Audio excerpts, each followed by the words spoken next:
नमस्कार, राधे राधे। एक बार फिर से सभी मित्रों का स्वागत करता हूं ब्रिज स्टडी ग्रो में। मित्रों, साइकोलॉजी के 30 महत्वपूर्ण प्रश्न लेके आया हुआ हूं। ये प्रश्न परीक्षा की दृष्टि से इम्पोर्टेंट रहने वाले हैं साथियों। दोस्तों, ये सभी प्रश्न प्रीवियस ईयर में पूछे गए प्रश्न हैं और जो 25 में होने वाली पात्रता परीक्षा में आने की फुल संभावना है साथियों। दोस्तों, 30 में से आप कितना सही कर पाते हो कमेंट करके बताना। आपके अगर 25 प्रश्न सही हो रहे हैं तो आपकी तैयारी बेहतरीन है साथियों। दोस्तों, देरी ना करते हुए चलते शुरू करते हैं वीडियो को। आज का हमारा पहला प्रश्न क्या है साथियों? वो दोस्तों, वर्तमान समय में साइकोलॉजी है साथियों। वर्तमान समय में साइकोलॉजी को क्या कहते हैं? मस्तिष्क का विज्ञान, व्यवहार का विज्ञान, चेतना का विज्ञान, आत्मा का विज्ञान। इसका सही आंसर क्या होगा? इसका सही आंसर होगा दोस्तों व्यवहार का विज्ञान। क्या कहते हैं? व्यवहार का विज्ञान। ऑप्शन बी इसका सही आंसर है दोस्तों। दोस्तों, साइकोलॉजी को सर्वप्रथम आत्मा का विज्ञान कहा था साथियों। उसके बाद दोस्तों मनोमस्तिष्क का विज्ञान कहा था दोस्तों। उसके बाद चेतना का विज्ञान कहा था साथियों। अंत में जाके दोस्तों व्यवहार को साइकोलॉजी ने अपनाया साथियों। अब वर्तमान समय में व्यवहार का विज्ञान है साथियों। चलते हैं अगले प्रश्न की ओर। अगला प्रश्न है हमारा, कौन सा सूत्र सही है दोस्तों? कौन सा सूत्र है वो सही है? दोस्तों, इसका सही आंसर क्या होगा? इसका सही आंसर होगा दोस्तों परिपक्वता इंटू अधिगम बराबर विकास होता है साथियों। क्या? परिपक्वता इंटू अधिगम बराबर क्या होता है दोस्तों? विकास होता है। ऑप्शन बी इसका सही आंसर है दोस्तों। चलते हैं अगले प्रश्न की ओर। अगला प्रश्न है हमारा, वो है साथियों विकास एक वृद्धि है दोस्तों। विकास एवं वृद्धि की है दोस्तों। कैसे हैं दोस्तों? एक दूसरे के दोस्तों विरोधी होते हैं साथियों, एक दूसरे के समान होते हैं, एक दूसरे के पूरक होते हैं, इनमें से कोई नहीं। इसका सही आंसर क्या होगा? इसका सही आंसर होता है दोस्तों विकास और वृद्धि एक दूसरे के पूरक होते हैं दोस्तों। ऑप्शन सी इसका सही आंसर है दोस्तों। चलते हैं अगले प्रश्न की ओर। अगला प्रश्न है हमारा, वाइगोस्की के अनुसार बालक सीखता है दोस्तों। वाइगोस्की के अनुसार बालक कैसे सीखता है? अनुकरण से सीखता है, परिपक्व होने से सीखता है दोस्तों, जब पुनर्बलन प्रदान किया जाता है तब सीखता है साथियों, वयस्कों एवं समवयस्कों के साथ परस्पर क्रिया से सीखता है। इसका सही आंसर क्या होगा? इसका सही आंसर है दोस्तों वयस्कों और समवयस्कों के साथ परस्पर किससे सीखता है? क्रिया से सीखता है साथियों। ऑप्शन डी इसका सही आंसर है साथियों। चौथे का डी सही है साथियों। चलते हैं अगले प्रश्न की ओर। अगला प्रश्न है हमारा पांचवा प्रश्न। क्या कहता है साथियों? ये कहता है दोस्तों बाल्यावस्था को मिथ्या परिपक्वता का काल किसने कहा है दोस्तों? बाल्यावस्था को मिथ्या परिपक्वता का काल किसने कहा है साथियों? किलपैट्रिक्स ने कहा है, बेथम ने कहा है दोस्तों, जॉन लॉक्स ने कहा है, रोस ने कहा है। इसका सही आंसर क्या होगा साथियों? इसका सही आंसर होगा दोस्तों रोस ने कहा है। किसने? रोस ने। ऑप्शन डी इसका करेक्ट आंसर है साथियों। बाल अवस्था को क्या कहा है दोस्तों? मिथ्या परिपक्वता का काल कहा है दोस्तों, या छद्म परिपक्वता का काल कहा है। चलते हैं अगले प्रश्न की ओर। अगला प्रश्न है हमारा, आदत ज्ञान एवं आवृत्ति का अर्जन कहलाता है दोस्तों। आदत एवं ज्ञान आवृत्ति का अर्जन क्या कहलाता है साथियों? दोस्तों ऑप्शन इसके हैं, अनुदेशन कहलाता है, शिक्षण कहलाता है, अधिगम कहलाता है, प्रशिक्षण कहलाता है। इसका सही आंसर होगा दोस्तों अधिगम कहलाता है। क्या कहलाता है? अधिगम। ऑप्शन सी इसका सही आंसर है साथियों। चलते हैं अगले प्रश्न की ओर। अगला प्रश्न है साथियों, वो दोस्तों टीएटी दोस्तों। टीएटी परीक्षण में काटों की संख्या कितनी होती है? टीएटी परीक्षण में काट कितने होते हैं साथियों? 10 होती हैं, 20 होते हैं, 30 होते हैं, या 40 होते हैं? इसका सही आंसर क्या होगा दोस्तों? टीएटी में दोस्तों काटों की संख्या होती है दोस्तों 30 होते हैं। कितने होते हैं दोस्तों? 30 काट। ऑप्शन सी इसका सही आंसर है दोस्तों। 30 में से दोस्तों 10 होते हैं वो पुरुषों के होते हैं, 10 महिला के काट होते हैं दोस्तों, और 10 काट होते हैं वो मिश्रित काट होते हैं, दोनों के काट होते हैं। एक बार में कुल 20 काटों का प्रयोग किया जाता है साथियों। दोस्तों चलते हैं अगले प्रश्न की ओर। अगला प्रश्न है हमारा 8वां प्रश्न क्या है दोस्तों, समायोजन की समस्या के कारण है दोस्तों। समायोजन की समस्या के कारक कौन सा है दोस्तों?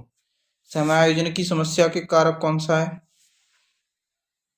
तनाव है साथियों, दबाव है, कुंठा है, उपयुक्त सभी है दोस्तों। इसका सही आंसर क्या होगा? इसका सही आंसर है दोस्तों उपयुक्त सभी है, वो समायोजन की समस्या के कारक हैं दोस्तों। ऑप्शन डी इसका सही आंसर है। चलते हैं अगले प्रश्न की ओर। अगला प्रश्न है हमारा वो है दोस्तों आरटीआई अधिनियम 2009। कौन सा अधिनियम? 2009 के अनुसार प्राथमिक विद्यालय के लिए विद्यार्थी अध्यापक अनुपात होना चाहिए दोस्तों। विद्यार्थी और अध्यापक अनुपात पूछा है साथियों, कितना होना चाहिए?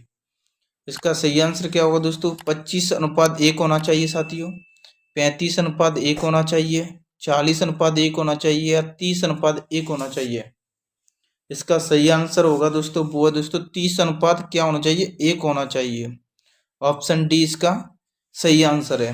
चलते हैं अगले प्रश्न की ओर। अगला प्रश्न क्या है हमारा? नेक्स्ट प्रश्न है दोस्तों अंतर्मुखी और बहिर्मुखी और उभयमुखी व्यक्तित्व का वर्गीकरण किसके द्वारा किया गया था दोस्तों? अंतर्मुखी, बहिर्मुखी और उभयमुखी व्यक्तित्व का वर्गीकरण किसके द्वारा किया गया था? अल्फोर्ड के द्वारा किया गया था, सेल्डन के द्वारा किया था, जुंग के द्वारा किया गया था दोस्तों, आरवी केटल के द्वारा किया गया था। इसका सही आंसर क्या होगा साथियों? इसका सही आंसर होगा दोस्तों जुंग के द्वारा किया गया था। ऑप्शन सी के इसका सही आंसर है। किसका? अंतर्मुखी और बहिर्मुखी व्यक्तित्व का वर्गीकरण किया गया था साथियों। चलते हैं अगले प्रश्न की ओर। अगला प्रश्न है हमारा अभिप्रेरणा के संदर्भ में भूख है साथियों। भूख क्या है साथियों अभिप्रेरणा के संदर्भ में? आवश्यकता है, अंतर्नोद है साथियों, प्रेरणा है, उद्देश्य है। क्या है साथियों? इसका सही आंसर होगा दोस्तों अंतर्नोद है। भूख, भूख क्या है दोस्तों? अंतर्नोद है दोस्तों। आवश्यकता क्या है साथियों? आवश्यकता होगी दोस्तों भोजन, हमारे शरीर को भोजन की आवश्यकता होती है साथियों। दोस्तों उद्देश्य क्या होगा दोस्तों? वो होता है दोस्तों भोजन प्राप्त हो, हमें भोजन प्राप्त हो, वो क्या है? उद्देश्य होता है। इसका सही आंसर क्या होगा दोस्तों? बी। क्या है? अंतर्नोद है, क्या? भूख है दोस्तों। चलते हैं अगले प्रश्न की ओर। अगला प्रश्न है हमारा बहुबुद्धि सिद्धांत के जनक कौन है दोस्तों? बहुबुद्धि सिद्धांत है उसके जनक कौन है? स्पीयरमैन, थ्रस्टन, अल्फ्रेड बिनेट या गार्डनर। इसका सही आंसर क्या होगा साथियों? इसका सही आंसर होगा दोस्तों वो दोस्तों गार्डनर। बहुबुद्धि के जनक कौन है? गार्डनर।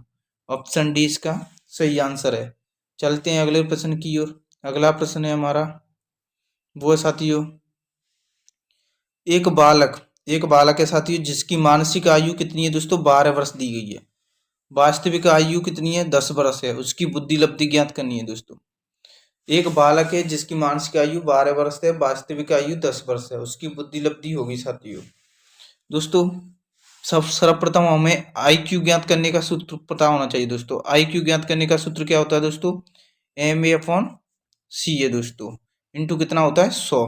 दोस्तों मानसिक आयु बट्टे वास्तविक आयु इंटू 100 होता है दोस्तों। मानसिक आयु कितनी दी है दोस्तों? हमारी 12 दी है दोस्तों, और जबकि दोस्तों वास्तविक आयु हमारी कितनी दी है? 10 दी है दोस्तों, इंटू 100। 0 से 0 कैंसिल हो जाएगा साथियों, कितना बचा? 120 आएगा। इसका आंसर क्या होगा दोस्तों? 120। ऑप्शन सी इसका सही आंसर है। चलते हैं दोस्तों अगले प्रश्न की ओर। अगला प्रश्न है साथियों वो है दोस्तों शास्त्रीय अनुबंधन। कौन सा अनुबंधन दोस्तों? शास्त्रीय अनुबंधन सिद्धांत किसका है साथियों? शास्त्रीय अनुबंधन सिद्धांत किसका है?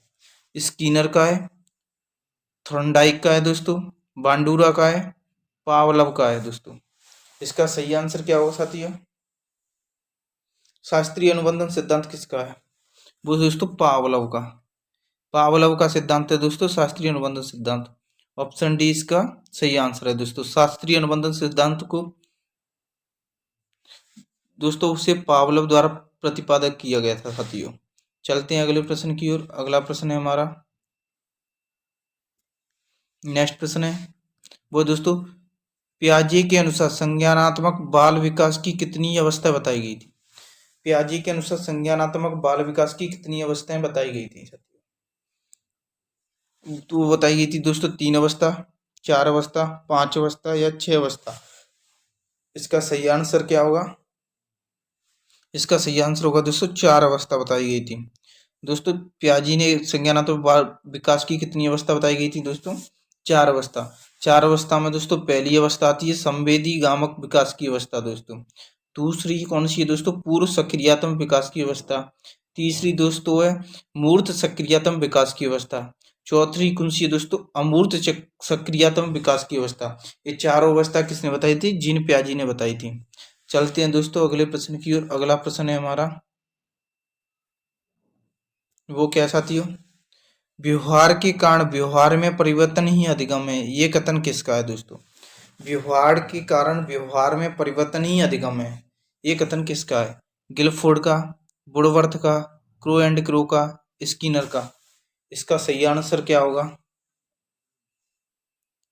इसका सही आंसर होगा वो दोस्तों किसका है? गिलफोर्ड का है दोस्तों। किसका? ऑप्शन ए इसका सही आंसर है। चलते हैं अगले प्रश्न की ओर। अगला प्रश्न है हमारा वो क्या साथियों? किशोरावस्था की अवधि होती है दोस्तों। किशोरावस्था की अवधि होती है साथियों, क्या होती है? 12 से 19 वर्ष के मध्य में दोस्तों, 10 से 14 वर्ष के मध्य में, या 15 से 20 वर्ष के में, या 6 से 12 वर्ष के बाद मध्य में। इसका सही आंसर क्या होगा? इसका सही आंसर होगा दोस्तों 12 से 19 वर्ष के मध्य में कौन सी अवस्था होती है दोस्तों? किशोरावस्था। ऑप्शन ए इसका सही आंसर है। चलते हैं अगले प्रश्न की ओर। अगला प्रश्न है हमारा वो क्या साथियों? पहली मनोवैज्ञानिक प्रयोगशाला की स्थापना किसके द्वारा की गई थी दोस्तों? पहली मनोवैज्ञानिक प्रयोगशाला की स्थापना किसके द्वारा की गई साथियों? इसका सही आंसर क्या होगा? वो दोस्तों गार्डनर होगा, सॉरी दोस्तों गाल्टन होगा, केटल होगा, पेस्टलोजी होगा, विलियम वुंट होगा। इसका राइट आंसर होगा वो दोस्तों विलियम वुंट के द्वारा। किसके द्वारा की गई थी? विलियम वुंट के द्वारा की गई थी। कहाँ की गई थी दोस्तों? जर्मनी में की गई थी। जर्मनी के लिप्जिंग नामक शहर में की गई थी साथियों पहली मनोवैज्ञानिक प्रयोगशाला की स्थापना।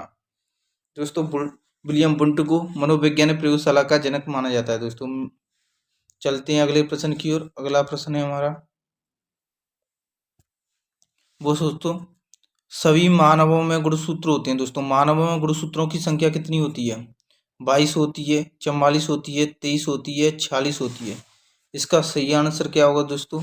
वो दोस्तों 46 होती है। कितनी होती है? 46। ऑप्शन डी इसका सही आंसर है। अगर दोस्तों जोड़ी में पूछा जाए, किस में? जोड़ी में पूछा जाता तो कितनी होती है दोस्तों? 23 जोड़ी गुणसूत्र होती हैं।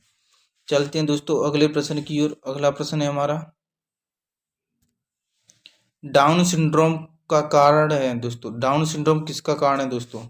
त्रिगुणसूत्रता दोस्तों, ये दोस्तों 23 है दोस्तों। त्रिगुणसूत्रता 23, त्रिगुणसूत्रता 21, XXY गुणसूत्र दोस्तों, त्रिगुणसूत्रता 22। इसका सही आंसर क्या होगा? इसका सही आंसर होगा दोस्तों त्रिगुणसूत्रता 21 दोस्तों। ऑप्शन 20 का सही आंसर है दोस्तों। ऑप्शन 20 का सही आंसर है। चलते हैं अगले प्रश्न की ओर। अगला प्रश्न है हमारा वो दोस्तों, व्यक्तित्व मापन की कौन सी प्रक्षेपी परीक्षण है दोस्तों? प्रक्षेपी परीक्षण है दोस्तों। इसका सही आंसर क्या होगा? आत्मकथा परीक्षण है साथियों, साक्षात्कार परीक्षण है, प्रश्नावली परीक्षण है, वाक्य पूर्ति परीक्षण है दोस्तों। इसका सही आंसर क्या होगा साथियों? वो है दोस्तों वाक्य पूर्ति परीक्षण है। वो क्या है? व्यक्तित्व मापन का प्रक्षेपी परीक्षण है। ऑप्शन डी इसका सही आंसर है दोस्तों। ये दोस्तों अप्रक्षेपी परीक्षण है। कौन सा? आत्मकथा परीक्षण, साक्षात्कार परीक्षण और प्रश्नावली परीक्षण। कैसे परीक्षण है दोस्तों? अप्रत्यक्षेपी परीक्षण है दोस्तों। अप्रक्षेपी परीक्षण है। चलते हैं अगले प्रश्न की ओर। अगला प्रश्न है हमारा 22वां प्रश्न है दोस्तों, निम्न में से कौन सा बुद्धि का निष्पादन परीक्षण है दोस्तों? निष्पादन परीक्षण कौन सा है बुद्धि का? भाटिया बेंट्री, रोर्सा परीक्षण, WAIS परीक्षण दोस्तों, रेवन का SPS परीक्षण दोस्तों। इसका सही आंसर क्या होगा? इसका सही आंसर होगा दोस्तों भाटिया परीक्षण। कौन सा भाटिया परीक्षण है? वो निष्पादन परीक्षण है। ऑप्शन ए इसका सही आंसर है। चलते हैं अगले प्रश्न की ओर। अगला प्रश्न है दोस्तों जो साथी पहली बार वीडियो को देख रहे हैं वो चैनल को सब्सक्राइब करना ना भूलें, बेल आइकन को ऑन कर लें। सभी दोस्तों से निवेदन है कि वीडियो को लाइक शेयर जरूर करना और कमेंट करके बताना कि आपके कितने प्रश्न सही हुए हैं। दोस्तों अगला प्रश्न है हमारा, अच्छे समायोजन की विशेषता क्या है साथियों? क्या पूछ रहा है दोस्तों? अच्छे समायोजन की विशेषता पूछ रहा है। सहनशीलता, आत्मविश्वास में कमी, संवेगात्मक अस्थिरता दोस्तों, अनियमित दिनचर्या दोस्तों इसका सही आंसर क्या होगा? इसका सही आंसर है दोस्तों सहनशीलता। अच्छे समायोजन के लिए सहनशीलता का होना अति आवश्यक होता है दोस्तों। ऑप्शन ए इसका सही आंसर है। चलते हैं अगले प्रश्न की ओर। अगला प्रश्न है हमारा वो दोस्तों, अनुबंधन प्रतिक्रिया सिद्धांत किसका है दोस्तों? अनुबंधन प्रतिक्रिया सिद्धांत किसका है? अभिप्रेरणा का सिद्धांत है दोस्तों, शिक्षण का सिद्धांत है, बुद्धि का सिद्धांत है, अधिगम का सिद्धांत है। इसका सही आंसर क्या होगा साथियों? इसका सही आंसर होगा दोस्तों वो है दोस्तों अधिगम का सिद्धांत। क्या है दोस्तों? अधिगम का सिद्धांत। ऑप्शन डी इसका सही आंसर है। दोस्तों अनुबंधन प्रतिक्रियात्मक सिद्धांत किसका है साथियों? वो दोस्तों पावलोव का। किसका? पावलोव का सिद्धांत है। चलते हैं अगले प्रश्न की ओर। अगला प्रश्न है हमारा 25वां प्रश्न। क्या कहता है साथियों? वो है जीन पियाजे द्वारा संज्ञानात्मक विकास की प्रथम अवस्था कौन सी है? दोस्तों हाल ही हमने जिक्र किया था, जीन पियाजे ने संज्ञानात्मक विकास की कितनी अवस्था बताई? 4 अवस्था बताई। कितनी अवस्था बताई? 4 अवस्था। 4 अवस्था में दोस्तों प्रथम अवस्था कौन सी बताई? पूर्व सक्रियात्मक अवस्था है दोस्तों, संवेदी गामक अवस्था है, मूर्त सक्रियात्मक, औपचारिक सक्रियात्मक अवस्था। इसका सही आंसर क्या होगा साथियों? इसका सही आंसर होगा दोस्तों संवेदी गामक विकास की अवस्था। दोस्तों कौन सी संवेदी गामक अवस्था? दोस्तों ऑप्शन 20 का सही आंसर है। पहली अवस्था है दोस्तों ऑप्शन 20 का सही आंसर है। चलते हैं अगले प्रश्न की ओर। अगला प्रश्न है हमारा वो क्या साथियों? अधिगम का सामाजिक विकास सिद्धांत किसका है? सामाजिक विकास सिद्धांत अधिगम का कौन किसका है साथियों? स्किनर का, पावलोव का, बांडुरा का, आशुबेल का। इस सामाजिक विकास सिद्धांत कौन का है साथियों? इसका सही आंसर क्या होगा? इसका सही आंसर होगा दोस्तों बांडुरा का। किसका है? बांडुरा का। ऑप्शन सी इसका सही आंसर है। चलते हैं अगले प्रश्न की ओर। अगला प्रश्न है हमारा वो दोस्तों व्यक्तित्व का ए प्रकार प्रस्तावित है दोस्तों व्यक्तित्व में ए और बी प्रकार का एक सिद्धांत है, वो किसके द्वारा प्रस्तावित है साथियों? युंग के द्वारा, एडवर्ड के द्वारा दोस्तों, केटल ने, फ्रीडमैन और रोजनमैन ने। दोस्तों इसका सही आंसर क्या है दोस्तों? फ्रीडमैन और रोजनमैन। ऑप्शन डी इसका सही आंसर होगा साथियों। चलते हैं अगले प्रश्न की ओर। हमारा 28वां प्रश्न कौन सा है साथियों? 28वां प्रश्न क्या है? थॉर्नडाइक के अनुसार बुद्धि के प्रकार हैं दोस्तों। थॉर्नडाइक ने बुद्धि के प्रकार कितने दोस्तों? यांत्रिक बुद्धि, सामाजिक बुद्धि, अमूर्त बुद्धि, उपयुक्त सभी। इसका सही आंसर क्या होगा? उपयुक्त सभी हैं वो थॉर्नडाइक ने बुद्धि के प्रकार बताए दोस्तों। ऑप्शन डी इसका सही आंसर है। चलते हैं अगले प्रश्न की ओर। अगला प्रश्न है हमारा 29वां प्रश्न है साथियों, निम्नलिखित में से कौन सा सृजनात्मकता का तत्व नहीं है? सृजनात्मकता का तत्व कौन सा नहीं है?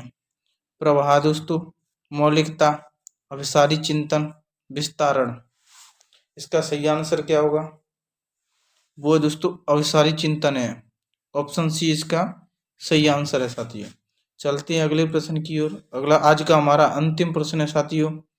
दोस्तों कमेंट करके बताना आपके 30 में से कितने सही हुए हैं। दोस्तों जो साथी पहली बार है वो चैनल को सब्सक्राइब करना ना भूलें और बेल आइकन को ऑन कर लें और वीडियो को लाइक शेयर जरूर करना। अंतिम प्रश्न है साथियों, एक 10 वर्ष की आयु का बालक है जो पूर्व में कभी स्कूल नहीं गया साथियों, किस कक्षा में प्रविष्ट के योग्य है? दोस्तों अच्छा प्रश्न है, अच्छा लेवल का प्रश्न है साथियों। एक 10 वर्ष का बालक की आयु है, बालक जो पूर्व में कभी विद्यालय नहीं गया जाता है, किस कक्षा में प्रविष्ट के योग्य होगा दोस्तों 1 कक्षा होगी, 3 कक्षा होगी, 4 कक्षा होगी या 5 कक्षा होगी? दोस्तों मैं बता दूं आपकी जानकारी के लिए कि बच्चा को साइकोलॉजी के हिसाब से उसका 6 वर्ष का बालक कक्षा 1 में प्रवेश लेता है दोस्तों। 6 वर्ष का बालक कक्षा 1 में प्रवेश लेता है। तो बताओ दोस्तों 10 वर्ष का बालक कौन सी कक्षा में पहुंच जाएगा दोस्तों? 6 वर्ष का बालक कक्षा 1 में प्रवेश ले रहा है, तो 10 वर्ष का बालक कौन सी कक्षा में पहुंच जाएगा दोस्तों? इसका सही आंसर क्या होगा? इसका सही आंसर है दोस्तों 5 वर्ष का होगा। ऑप्शन डी इसका सही आंसर है। दोस्तों कमेंट करके बताना कि आपके कितने प्रश्न से हुए। दोस्तों वीडियो को लाइक शेयर जरूर करना, चैनल को सब्सक्राइब करना। जो साथी हमारे साथ पहली बार जुड़ रहे हैं वो। मिलते हैं दोस्तों अगली वीडियो में, तब तक के लिए जय हिंद, जय भारत, धन्यवाद।